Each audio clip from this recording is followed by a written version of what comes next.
In my opinion, as a first responder, we think that we are bulletproof and we don't need help, especially if you start throwing science at stuff.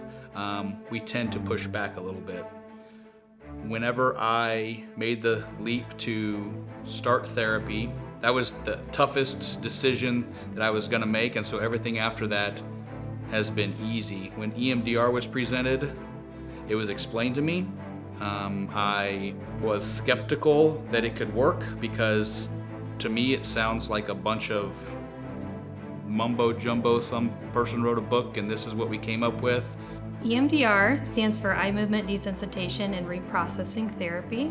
It's a form of therapy that's used to target trauma and disturbing memories. The brain is kind of like a big file cabinet. So we have something that's called REM sleep. So what happens during that time is that's when your brain categorizes and organizes everything and files it where it needs to go. So when a distressing or situation or potentially traumatic event happens, a lot of times it's misfiled in a file that shouldn't be in the now. It should be in that past, but it is put in the now. So what we do with EMDR is we help process the rest of that event and put it in the past file where it belongs.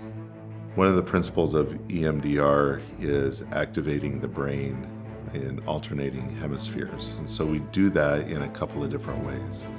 One of the most common ways is through these devices, which we call tappers or buzzies, you might hear them called. So they'll alternate back and forth as they vibrate. Another option is headphones, so we can achieve the same goal with sound. Another option is the light bar. One common way is to do what we call a vest and alternate tapping back and forth. First responders definitely have trouble expressing their feelings out loud. I think partly to protect others. They don't want people to experience the same nasty shit that they had to experience. I don't know where I would be if I hadn't started this process, this journey. And it's gonna take a long time to heal, but now that I've started, I don't want to stop. It's going to take work, and it's not impossible. The first thing you have to do is just ask for help. And sometimes that's the hardest.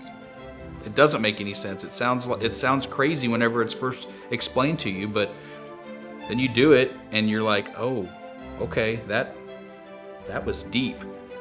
I know that we're going to get deep again, and it's ultimately long-term going to be good. And so let the professionals worry about the science and just dive in and let them do their thing and see what results you can get.